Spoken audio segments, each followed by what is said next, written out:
All right, so I want to show you guys something really funny. July 10th, 2002. I was a little baby. I was 4 months old, and there was this news report about GTA 3 that I think is so very, very funny. It doesn't say anything new per se in the way that games have always been controversial for 50 years. So have violent movies, books, literature, media. Point is, everything, fiction in general, is controversial, and it always has been.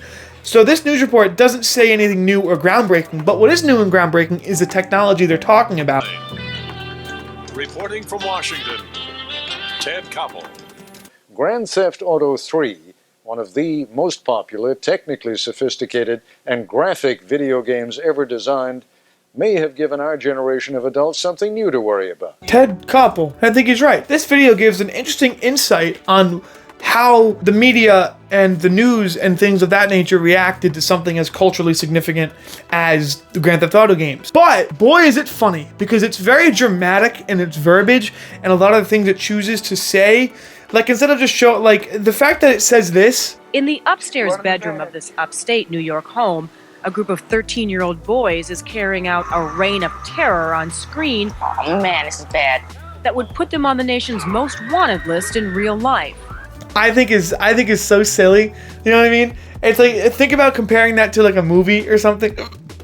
But I get it though, because you know it's attention grabbing and it makes you want to, because it's attention grabbing. Imagine your kid's like, Mom, I want to play GTA 3, and you're like, hold on, let me watch this video on it first, and then you see this and you're like. So you have the dramatic verbiage of the narration, and you compare that with these kids. One of the main focuses of this news report is the 13-year-old perception and interpretation of Grand Theft Auto 3. And boy, is it rough. It's rough because they're 13 and they're kids, and they're saying things that kids say, and they're saying things that I pretty much guarantee that 3 years later, they'd be like, oh God. It's my general object of this game. Kill as many people as you can, get as many stars as you can. It's as close as you can get to like killing someone without like being arrested or really killing someone. But the funny thing about these kids and what they're talking about is a lot of the things they describe, I feel, don't particularly correlate with the fact that they're doing horrible things in the video game. Like he says, I want to stop, but I can't. My palms get sweaty when I'm about to do something hard. And it provides a release. And it's nice after a long day. It's like, well, yeah, I mean, that makes sense. That's because it's escapism, it's entertainment. You know what I mean? In the same way that you can get home from school and play a Zelda game or a Mario game. Or watch something really wholesome, you know, like Scooby-Doo or Teen Titans Go. Or One Piece. The fact that it's in GTA 3 and you're doing these horrible things particularly matters only in the sense that you make it matter. You know what I mean? Because you feel edgy and you feel empowered and mature and adult, because it's like I said, it's edgy and it's provocative and it's violent and you shouldn't be doing this, but you are. And they literally talk about that in the segment, how that adds to it for them. I just think it makes it more exciting because you're not supposed to have it. So I think that's why a lot of people our age buy it. You know what I mean? But at the end of the day, they're kids. You know, kids do dumb shit. They say dumb shit. They're still developing. I was at work the other day, and I saw these two kids, probably about their age, putting coins into a tub of Vaseline. And I was like, what are you guys doing? They're like, it's funny. I was like, it's a little funny, but it's like, what the fuck? The point is, they're kids, and they're saying kid shit, and I kind of feel bad for them, but it's also kind of funny because it's really dramatized, because the way they present it in a way, especially poor Kevin, dude, they do not show Kevin in a good light at all. On one side, you have these kids, which are effectively saying and acting like a parent's worst fear about their kid playing GTA. And then it gets even crazier, because the second part of this documentary is even funnier.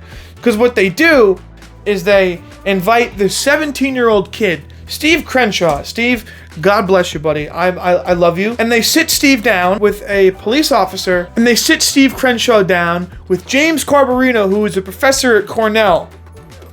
He's written extensively on children and violence. Who's written extensively on children and violence, and Sergeant Gerald Neal, who is of course a police officer. So they give Steve the controller and they say, Steve, play the game. Keep in mind that behind you there is an officer of the law and a Cornell professor who studies in children and violence and human development. studies in children. You know what I mean, okay? So, and it's just so funny, I think, because I was thinking about it, and I came to the conclusion that, like I said in the beginning of the video, we all are very well aware of the controversy and the conversation around children and violence and children and violent video games. But this news report takes such a direct, blunt approach to it, where they effectively give a kid, you know, he's 17, but he's still a kid, they give him the controller, have him play the violent, controversial game they're talking about, and they go. Now, of course, they're not that heavy-handed in the news report itself, but they might as well be, because I get the vibe that they're trying to be like, Steve, you know, like, dude, the guy even says to Steve, he says, But take us through a little bit of this. What are you doing? Right now, I am in a stolen vehicle. That is the easiest way to acquire vehicles. I'm in basically the free mode part of the game. It's where you can do whatever you want, just drive around. Well, you just smashed into a police car. That's because I'm talking to you. That's I understand, but you know, there's no sense of whoops, I just hit a police car, right? And again, it gets even more dramatic when they have them all when they have the squad watch a clip of GTA 3 of you know, horrible acts being committed in the game. They go, what's the socially redeeming value of that? And it's like, dude, the phrasing of that question. I'm going to use kind of a highfalutin phrase, but tell me what you think is, if anything, the redeeming social value of playing a game like that. It's a game.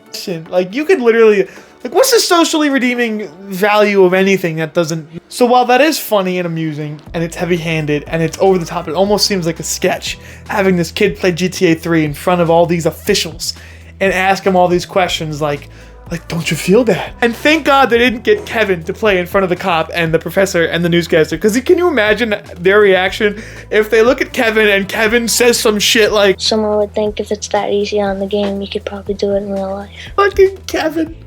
Dude. But what Steve Crenshaw does in this video is something very important, which he speaks for and represents. I'd say most, I don't want to give a percentage because I just don't feel like it, but mostly most of the people who play Grand Theft Auto 3. He's a seemingly calm, seemingly stable, healthy, level-headed individual who recognizes the difference between fantasy and reality and just has fun playing a video game. And that's all there is to it. Because for Steve, it really is that simple. And if everyone was like Steve, there wouldn't be the need for this news report, you know? But for the sake of comedy, thank God everyone's not like Steve, because this shit's hilarious, okay? So in conclusion, Steve grounds this whole thing. Steve shows us that those kids in the beginning were just kids. And I guarantee you, fast forward 4 years for those kids, so you figure around 2005, those kids playing GTA saying all that shit are probably just like Steve playing GTA, like, yeah, it's just a fun game to play and I have fun doing it and it doesn't make me want to kill anyone. I think that's it. I'm going to keep it tight. I'm going to wrap it up. I somehow went the whole video without acknowledging my Nyan Cat American flag t-shirt, so I have to do it now. If you like and you subscribe, that helps me out a lot, and I appreciate that, and I appreciate you, and I love you, because I like doing this, and I like talking about stuff that interests me, all sorts of things. And I also live stream here on YouTube whenever my schedule's free. I schedules all over the place, so I don't have a set time. But if you hit the bell, you won't miss out, unless you don't want to watch it, which is okay too, because you are your own person. I'm gonna go. I was editing, I forgot to say thank you to the YouTube channel Mr. millionz763, because he is the one who actually uploaded this brilliant piece of culture to his YouTube channel, so that's where I found it. So thank you for doing that, so that way I can do this, and thank you for preserving an interesting relic of culture. Thanks, buddy!